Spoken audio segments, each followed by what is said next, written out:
Welcome to the Covered Bridges of New Hampshire podcast, where we discuss all things related to covered bridges in the Granite State. Here's your host, Kim Chandler.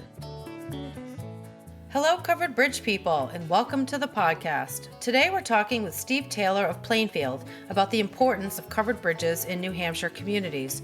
Steve explains how a practical approach to bridge building has translated into part of our cultural cachet, and how important these covered bridges are not only to small towns, but to the state as a whole. Here we go.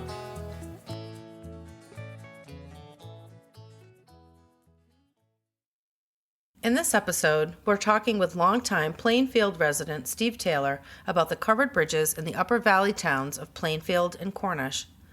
Steve graduated from the University of New Hampshire in 1962, where he served as the editor of the student newspaper. Following his Army service, Steve worked as a reporter for the Portsmouth Herald and for 7 years was managing editor of the Valley News in West Lebanon.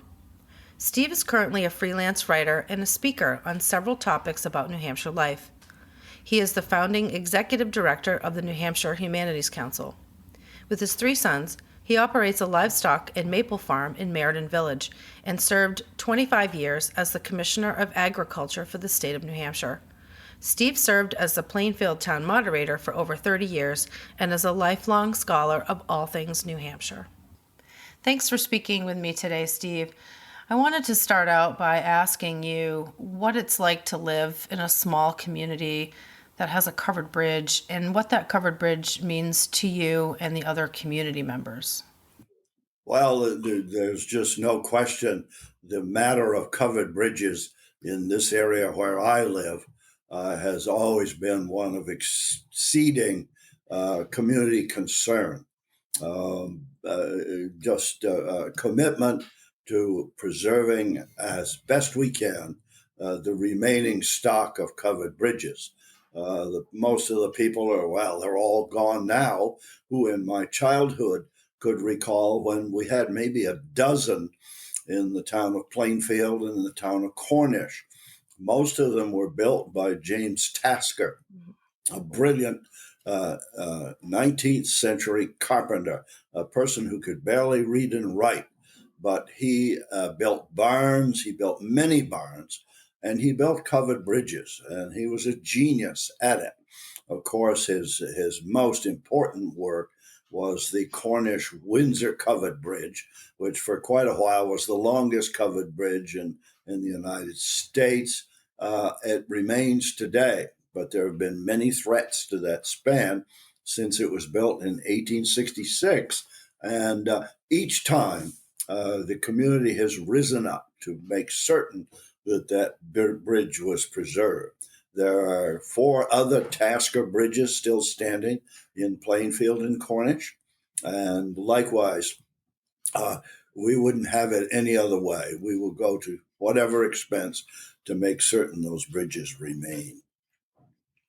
And how challenging is that for a small town like Plainfield? I know there was work done on the bridge in the 1960s and then again in the 1980s. How does the town fund those projects? Well, fortunately, the state of New Hampshire has risen to the challenge and has provided some state aid to towns. It's been recognized at the state level that these are of iconic value to the state, and that it's a public good to support their preservation and their continued function.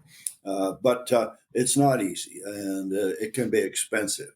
It's easy to throw up a modern culvert or what they call a pipe arch, or a simple concrete and steel bridge that looks like an aircraft carrier, and be done with a covered bridge. But no, that's not acceptable. Right. Do you know what happened to the other Tasker bridges that have been lost? Were they taken down? Were they damaged? Yes, they were. Particularly with the coming of motor trucks, of trucks with bodies that are elevated or high. Many of these covered bridges were low. These trucks couldn't fit through them, and so they had a way of getting damaged. unfortunately, a number of them were vandalized and weren't maintained properly. Very often, the abutment would be the death knell rather than the wood itself. The abutment would get mined out in a flood from frost action or from just neglect and deterioration. The abutment would give way, and they would say, we got to try something different here, and the bridge would be torn down. On the road where I live, as late as the 1930s, there were 4 covered bridges, and those were taken down board by board, and people used them for firewood for a long time. Oh, no. Yes, it is very sad. You mentioned that James Tasker built several barns. Are his barns still existing in town? We don't have good documentation. We do know of him being engaged to build barns, and we think we know which barns that still stand in Cornish and Plainfield have Tasker's fingerprints on them. But the documentation is not good because they were private projects. The bridges, of course, are usually well documented in town records because public money was spent, and the selectmen kept financial records that we can access today and look up. Mm-hmm. And I know that you shared with me in the research for the book that, speaking of trucks, that in the winter of 1977-78, the Plainfield Bridge had a run-in with a sand truck. Can you talk about that? Yes. Well, the west approach to that covered bridge is a fairly steep little hill, and the town truck with the sanding equipment on the back would have to go around and then back down that hill to the entrance to the bridge because the truck wouldn't fit through the bridge. And so they elevated the bridge, the body of the truck up, and the man was in back with a shovel, and he's pushing the sand down through a little door in the tailgate onto a spinner that would spin that sand. Well, the driver backed cautiously down. It was very icy, and unfortunately, the truck, the weight of the truck exceeded its traction ability, and the truck slid back like that abruptly. Oh. And the elevated body, the cab protector up high, was up about 13, 14 feet high, and it struck the bridge, and it broke the rafters, it's like a truss arch that supports the roof system, and broke about 5 or 6 of them, and it's sort of like a domino effect. Others went down. Those poor men, they were heartbroken, and everybody was in an uproar. Oh, this is so terrible. What can we possibly do? And it appeared we were going to have to just close the bridge, and people have a great long trip around the mountain to get where they wanted to go. And unfortunately, the selectmen were able to contract with an outstanding. They were really Yankee carpenter type people. It was the Neil Daniels Company of Ascutney, Vermont, and they came right over and they went to work and they repaired that bridge. They put up new rafters and new roof, and not only that, but they did it right. They did it the way it was before.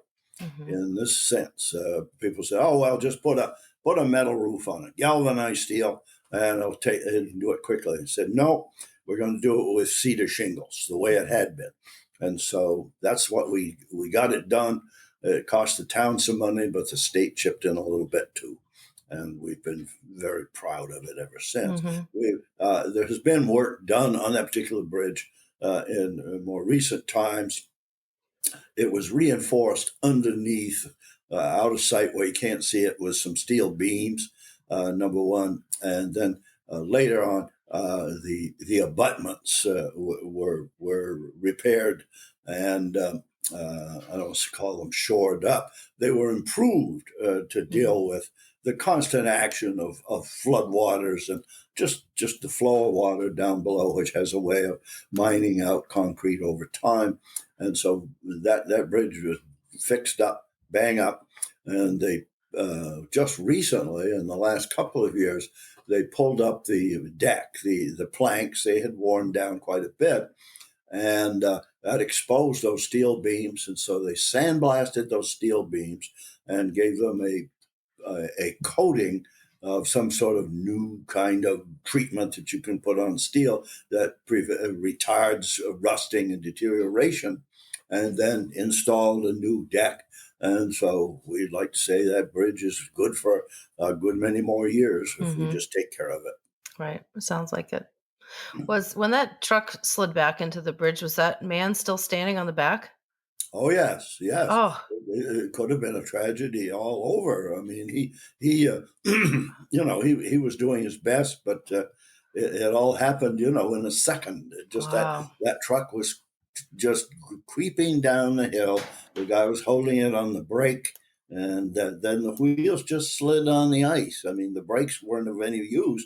The wheels were locked up, and they just slid on the ice, and they went like that. Oh, that's terrible. He must have been terrified. Yeah.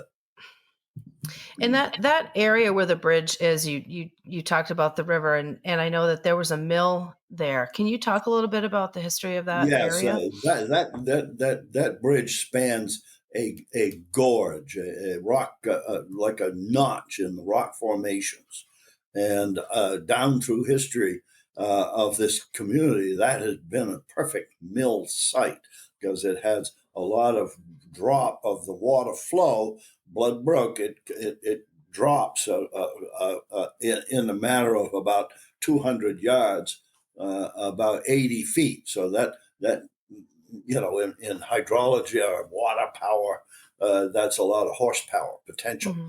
And so mills sprang up there as late as the late 1700s because they had sawmills and then you had grist mills.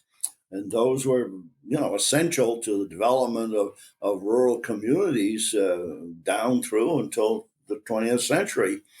And interestingly, in the early, after the turn of the 20th century, about 1905 or 6, a local family, which also developed the telephone company, said, we'll develop an electric company, the Meriden Power and Light Company, the Chellis family. And they sought to have a dam in that gorge and have the water power a turbine which would generate electricity for the immediate neighborhood. Wow, it was quite an idea. And when there was good water flow, it was good. But when you got to dry times and the stream, it didn't dry up, but the flow was greatly reduced. It didn't produce enough power to amount to anything. And so, there were no lights for days on end. And the Chellises threw in the towel somewhere around 1915 on that whole idea. And they sold the power lines and the franchise to a public utility out of Lebanon, and that was the end of local generation of power. The mills that were there, there were various owners. They were often decrepit. They fell apart, so a new one would be built. And the last mill there, I believe, was a sawmill, and it probably ceased operation around 1920. Mm-hmm. And But that area, today it is that gorge has another use. It is a very, very popular swimming hole. mm-hmm. People love to go down there. It's a steep bank to climb down, and you need to be in good physical shape to get down there. And you climb down the steep bank, and then there are these rocks and that cascade of water with a pool at the foot of the falls. Wonderful place to cool off on a hot day. Mm-hmm. And when it's the middle of the summer, you'll see a lot of cars parked up on the end of the bridge, and people will be down there having a good time. That's great. And the bridge is not too far from Kimball Union. Can you talk a little bit about Kimball Union and its impact on the community? It's all of the, that swimming hole has always been a lure for students at Kimball Union Academy. And it's always a rite of passage for the senior class or whatever to make a trek down there on a Sunday afternoon. But school gets out so early now that the water's still pretty cold the third week in May, so it's not as popular as it used to be. And actually, I think the modern environment, the school, the academy, pretty much discourages the students from going down there because of all the problems about liability and hazard and all that. But there are plenty of other people that find it. Kimball Union is, they're good. They're excellent neighbors, and they do a good job of stewarding their resources and make the land that they own available for hiking and skiing and all kinds of things. So it's a good balance. Mm-hmm. And I'm assuming that the towns of Cornish and Plainfield are very much connected. Do you feel as equally connected to the remaining bridges in Cornish as you do? Oh, absolutely. Yeah. Oh, absolutely. In this sense, let's take the Cornish Windsor covered bridge, the real long one, the 1866 Tasker Bridge. That is a lifeline for the western half of Plainfield Township, as well as certainly Cornish. That's the shortest trip to get gas for your car, to get a Sunday paper, to get a pizza, all those kinds of things. You go to Windsor. Windsor is an Amtrak station there, and restaurants. That's where we go. The Plainfield and Cornish are essentially rural communities. People are scattered out over the countryside, and we have little small village of Merritt, little small villages called Plainfield Plain. They have enough to support a general store and gas station, but that's about it. But Windsor is where there's a lot more opportunity. Hardware store, supermarket, those kinds of things. So that covered bridge is an essential link to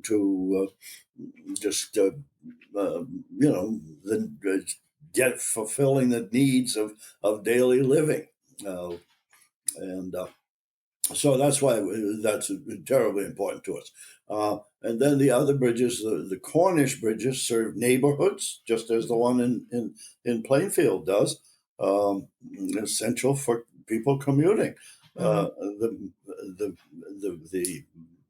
vast, I'll say the vast majority, substantial majority of the people who live in these two towns are now employed by the Dartmouth Hitchcock Medical Center or Dartmouth College, or the various activities are related to those two institutions, a great big healthcare facility and an Ivy League university. And so these people have to be able to have the good access to be able to get to work.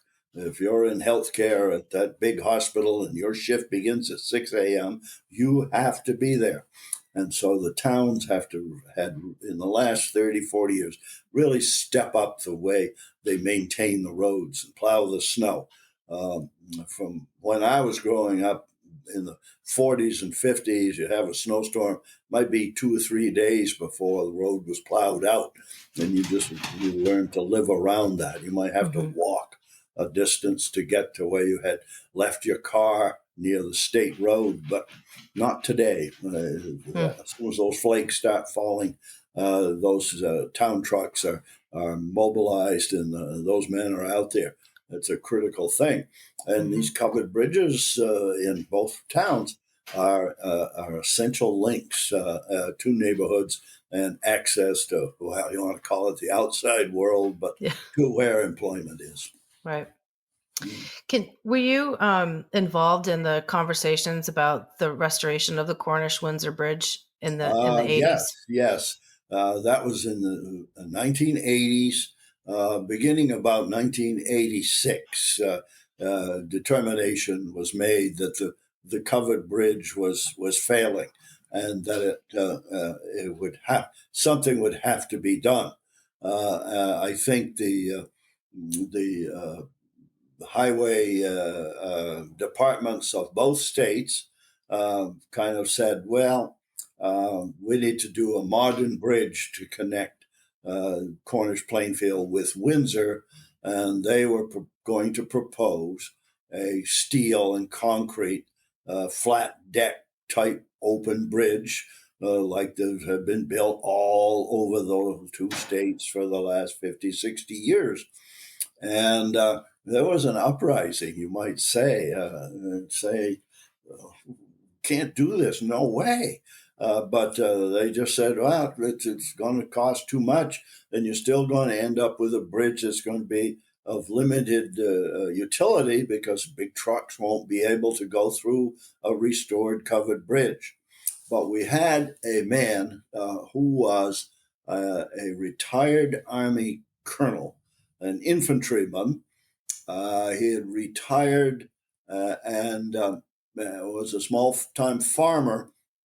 His name was Merle Shotanis, and he ran for the legislature, and he served 3 or 4 terms.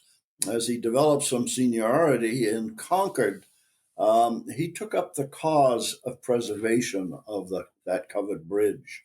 And I think he single-handedly saved that covered bridge, that he fought in Concord. And he got in a position where he just said, we're going to restore that bridge, and we are not going to build a steel and concrete flat deck kind of bridge. And he fought and very tenaciously hung on, and eventually decision was made. It took convincing way up to the governor's office to go the route of preservation and repair and restoration. And so in December of 1989, we had a ceremony at the end, on the Cornish end of that covered bridge, and Governor Judd Gregg was there, and from New Hampshire, and Governor Madeline Kunin from Vermont.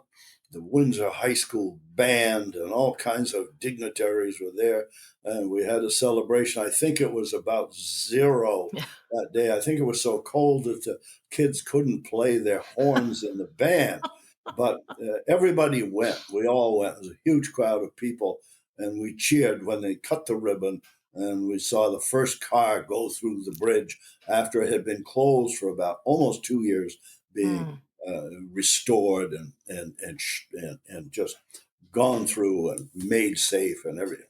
So the Merle Shotanis role, we just cannot overemphasize how important that was. But he had the backing of the people in Plainfield and Cornish solidly. Were you part of any of or were aware of the conversations between the preservationists for that bridge who wanted to restore it only using historical wood products, and then in the end they compromised, and that was a pretty big deal. Yeah.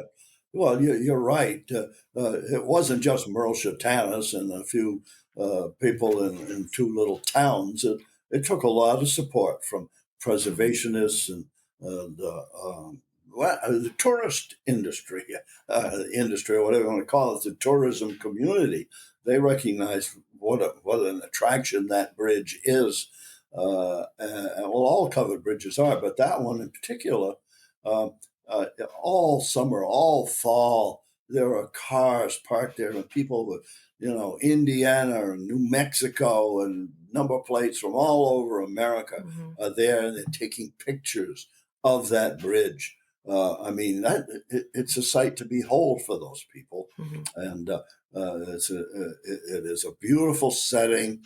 If you traverse along Route 12A, the New Hampshire artery that fronts on that bridge, you have magnificent views of the river and Ascutney Mountain in Windsor behind it. the reflections on the water. I mean, just all kinds of marvelous photographs, and it's been painted by many different artists, and it's just a wonderful asset. And of course, it's right near to the St. Gaudens National Historic Site, which draws thousands of people all the time to come and see where the most important American sculptor of the 19th century worked, and a lot of his work is there to be viewed. And now is on grounds that are part of the National Historic Site is rising an arts center, music, arts, opera, entertainment, all kinds of other things. People are saying it has the potential to be a mini Tanglewood, or I don't know if Saratoga, but it's coming fast, and it's all right there. And people coming on the interstate highway from the south or the north will cross through that covered bridge to get there. So it all kind of fits together. You created a list, which I really enjoy, 100 things you should do to know the real New Hampshire, which is a fabulous list that I think everybody who lives in the state should be aware of and do. And you mentioned in the most recent one about the Corbin Bridge. Can you talk a little bit about your thoughts on the Corbin? Oh, that's a wonderful story. In North Newport, let's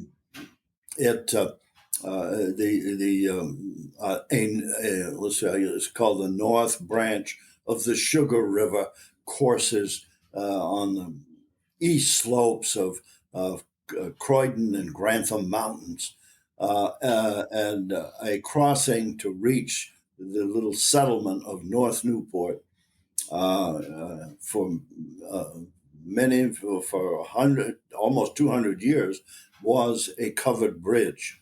And in about 1990, some hooligans burned that bridge down. That was a horrible thing, and it was devastating to everybody in the Newport community and beyond. And the solution seemed to be just put a steel and concrete bridge there, replace it, and we'll move on. That was sort of the feeling of the highway bureaucracy and so on. But people in Newport said, no damn way, we're not going to do that. We're going to have that covered bridge back there.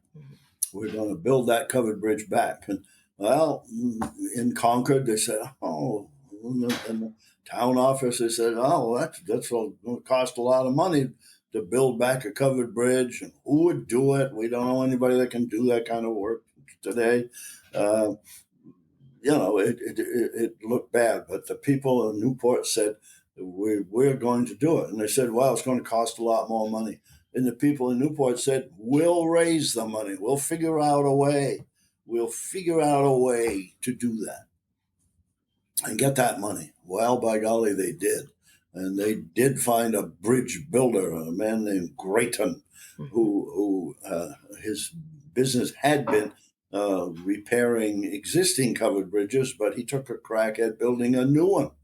And so in 1993, they had a grand festival weekend where that bridge was moved into position. It was put together, built on the land near the crossing, and it was moved over and with cables and ropes and shoring and all kinds of stuff, with teams of oxen pulling. That bridge moved across the Sugar River and was placed on the abutments, and there it is. The Corbin Bridge is called. There it is today. We're very, very proud of it. What do you think covered bridges mean to people from New Hampshire or people outside of New Hampshire when they think about our state and covered bridges? Well, they're exemplars of just a basic practical approach to fulfilling a public purpose. I mean, people say, why did they bother to cover the bridge? They put a cover over the bridge to keep it from rotting out. I mean, that's why it was just good business to do that, to preserve the building. You do all that work to build a span. You use local materials, you put them together and create a span and put a roof over it so it will last, it'll endure. And that's the genius of the covered bridge. And then as time went on, they began to acquire what I would call sort of a cultural cachet. Uh, they're emblematic of a practical, hardworking rural culture that was. It existed. I mean, it's proof positive of that. And today, we respect that. We look at that and say, our forefathers were onto something. They knew what they were doing. This is a wonderful idea. And to us, it has great meaning in that sense. And it's just, I can't imagine. I mean, if our bridge in Plainfield somehow it ceased to exist, I know damn well we'd figure out a way to recreate it, to put it back the way it was. Thank you for that. Back to you a little bit. You've recently published your own book. Can you talk a little bit about that? Oh, well, I've lived in this town virtually all of my 83 years. My sons, who also live here too, pestered me for years. You remember a lot of interesting stuff from your childhood, from the 40s and the 50s, and our family lore is quite interesting. Could please write it down, for it's all lost, will you? And so I set about to start recording some things, and I spent a year just occasionally. I'd sit down and write a few paragraphs, a few words, and pretty soon I had a pretty big body of material. And I have a dear neighbor who's a wonderful book editor, and I said, Rosemary, here, take a look at all this and see what you think. And she shaped it up. And she was a retired book editor from New York. She knows her stuff. And she was ruthless. It was like college freshman English all over again. As I'd get these sheets back, and there'd be a big question mark in the margin, basically saying, "What the heck are you trying to say here, please?" And so we really gave it a tune-up. And then what can we do? And fortunately, we have a little print shop in Claremont that. They're marvelous. They can take stuff like that and format it and get it printed. And so we printed up some copies and distributed them to members of family and neighbors. And pretty soon people were hearing about it, and they said, "Gee, I want a copy." It was never a commercial venture. I mean, I never charged anybody for it, but it was fun. It was rewarding, and I'm glad I did it. And a couple of weeks ago, I spoke about the great sheep boom at the Hartford, Vermont Historical Society. And I said, before I start talking about the sheep boom, I'll read a little section I put in this book about White River Junction, as I remember it, in the summer of 1957. It was the last of White River Junction being a great railroad town.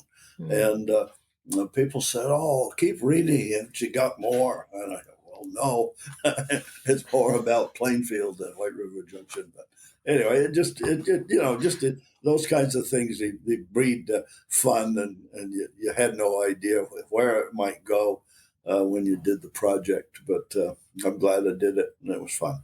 That's great. Do you have a favorite story about Plainfield that you'd want to share?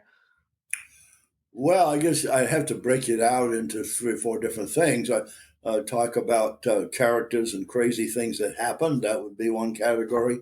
Others would be where the town rallied around and did the right thing, and things that I worked on and I'm proud to have been a part of and have been able to help make things happen.